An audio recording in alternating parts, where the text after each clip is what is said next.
Ready to become a millionaire in fantasy life in less than 2 hours? Grab that comfy cozy drink and let's get into it. Today, I'm going to show you how I went from 10,000 Dosh to over 1 million Dosh in less than 2 hours, all without needing to be in the endgame content. If you're in the early or mid-game stages of fantasy life, this method is perfect for you. It's straightforward, reliable, and only requires a tiny bit of preparation. But before we get into it, be sure to hit that like button, subscribe to the channel, and ring that notification bell to get notified of all of my future gaming content. And while you're at it, be sure to drop a follow over on Twitch where I stream even more gaming shenanigans. Starting out in fantasy life can feel a little bit overwhelming, especially when you're trying to pick your first life and figure out the best way to start making some money. There are plenty of solid money-making methods in this game, but I came across one that completely changed the game for me. Not only did it make me rich fast, but it also came with a bunch of extra rewards along the way. One of the most common questions in fantasy life is, which life did you start with? And my answer to that is the hunter life. While all lives offer value in different ways, the hunter is a fantastic choice for early combat and for farming materials, plus it's really easy to level up quickly. Now for this money-making method, you'll want your hunter or any other combat life, honestly, to be at level 30 or higher. Now this might sound like a lot to do, but it's actually pretty quick to obtain. Just head over to Ginormosia and start fighting mobs in the starting area or around Eternia and you can hit level 15 in no time. I was able to get my mercenary from level 0 to 15 in about 10 minutes. Once you reach level 30, you're ready for the main event over at Nostrul Cave, located at Drake's Snout Range on the west side of the Ginormosia map. Try saying that 5 times fast.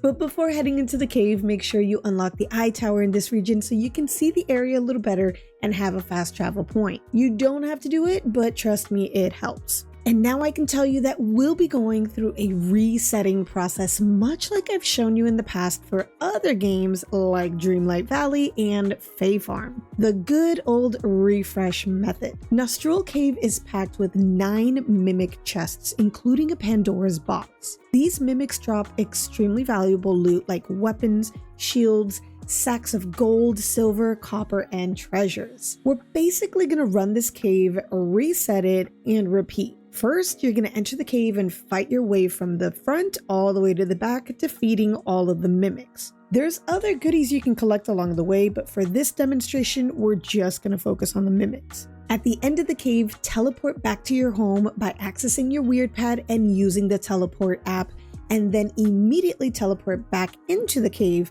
which will spawn you exactly where you left off. This resets the mimics and all the resources in the caves, but not the standard loot chests that you see around the corners. Run the entire cave again, this time from back to front. Teleport out once again to your base and go right back, which will now drop you at the entrance of the cave. Repeat this as many times as you like. The mimics and the resources will reset every single time. You can mine all the gold each time, and you can also fight all the mimics over and over and over again. This will help you with leveling your mining, gathering tons of gold, of course leveling all of your party members, leveling yourself, and grabbing tons of money. During my test run, I was able to complete 4 full resets in just 11 minutes. After selling all the gear, sacks, and treasure that dropped from the mimics, I earned a total of 127,366 Dosh. Now do note that this can vary from player to player depending on what kind of loot you get and how fast you run the mine. Now this translates to about 690,000 Dosh per hour. Roughly. Again, we're estimating here to account for all the different times and all the different gear that everybody has. So if you keep this up for about 2 hours, which you definitely don't have to all at once, and I don't recommend you do,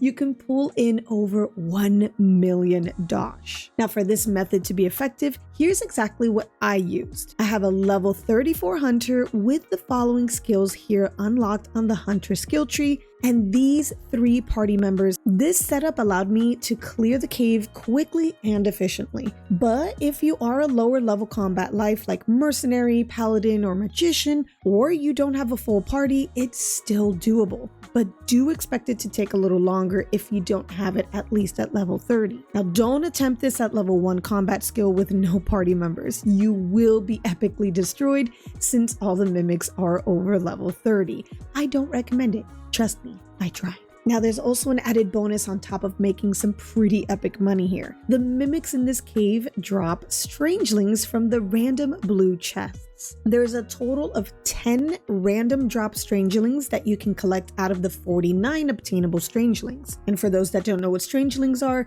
they're the little characters that you get that you're going to eventually revert into humans and serve as your villagers on your island. So while running this mine, I personally was able to get every single 10 random strangelings, running it multiple times. And from what I've experienced, the RNG to get these strangelings is better when your bags are not full of strangelings already. So if your bags only have 1 or 2 slots left for a strangeling, the RNG is pretty much gonna suck. So when you teleport back to your base to reset, simply drop your strangelings off by placing them down like they would be furniture anywhere on the outside of your island. Not indoors in your home. You can only place them outdoors. The less strangelings you have in your bags, the better RNG apparently. After collecting all of the strangelings, future mimic runs will still drop those blue strangeling loot chests, but instead they'll drop Celestia's gift flowers in place of the random strangeling. So this cave becomes a nice flower farm too when you're running low or you desperately need a few more of those Celestia flowers to revert your strangelings.